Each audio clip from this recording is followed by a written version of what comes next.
Praise the lord ప్రియులారా, ప్రభు మాట్లాడుతుండగా విందాము.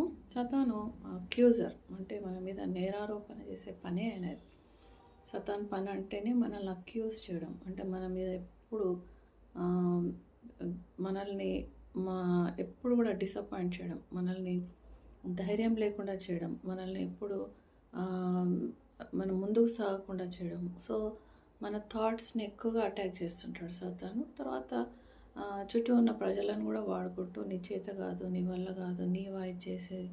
సో ఇలాంటి మాటలను సుటిపోటి మాటలతోటి మనల్ని డిస్కరేజ్ చేస్తుంటాడు. మనం ఒక అడుగు ముందే వేయకుండా అన్ని రకాలుగా ప్రయత్నాలు చేస్తుంటాడు. ఎందుకంటే మనం ఎప్పుడైతే ముందుకు అడుగు వేస్తామో సతాన్ రాజ్యానికి చాలా గొప్ప నష్టం జరుగుతుంది. ఎందుకంటే మనము దేవుని సువార్తను ప్రకటిస్తాము, అనేక ఆత్మలు వాని చెరలోంచి విడిపిస్తాం. కాబట్టి సతాను మనల్ని ఎప్పుడూ డిస్కరేజ్ చేస్తుంటాడు. ముఖ్యంగా చోజన్ వన్స్ని పేరెంట్స్ డిస్కరేజ్ చేస్తుంటారు, సిబ్లింగ్స్ డిస్కరేజ్ చేస్తుంటారు, తర్వాత చుట్టుపక్కల ఉన్న నైబర్స్ డిస్కరేజ్ చేస్తుంటారు. తర్వాత మనం పనిచేసే ప్లేస్లో, వర్క్ ప్లేస్లో కానీ మన చుట్టాలు ముఖ్యంగా అందరూ కూడా డిస్కరేజ్ చేసే వాళ్ళే ఉంటారు.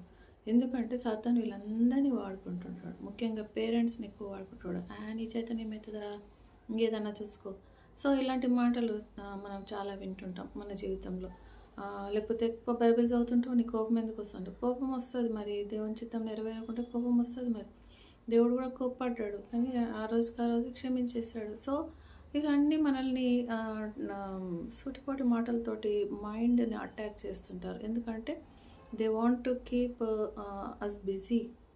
దేంట్లో వాళ్ళు ఇట్లా అన్నాడు, వీళ్ళు ఇట్లా అన్నారు, అయితే నిజంగానే నాకు చేత కాదు. సో ఇలాంటి ఆలోచనలతోటి మనల్ని మనము చుట్టేసుకోవాలని ఒక సాలీడు గూడులాగా, ఒక స్పైడర్ వెబ్ లాగా మన ఆలోచనలని మన ఆలోచనలు, వాళ్ళ మాటలు మనల్ని బైండ్ చేయాలని చూస్తాయి. కానీ దేవుని బిడ్డలు ఏం చేస్తారు? దేవుని పరిశుద్ధాత్మ శక్తి చేత, అగ్ని చేత స్పైడర్ని, దాని వెబ్ను మొత్తం కాల్ చేసుకొని ముందుకు వెళ్ళిపోతూ ఉంటారు. Yes, I can do. సతాన్తో మీరు మాట్లాడాలి. ఏమనాలి? సతానా, నీ పని అయిపోయింది, పరలోకం నుండి నువ్వు నెట్టివేయబడ్డావు, నీకు ఇంకెప్పటికీ పరలోకం దొరకదు. కానీ నేను పరలోకానికి వెళ్తాను, ఎందుకంటే దేవుడు నా కొరకు చనిపోయాడు. తర్వాత నేను పాపినని దేవునికి తెలుసు, ఆయన కూడా నన్ను ప్రేమించాడు.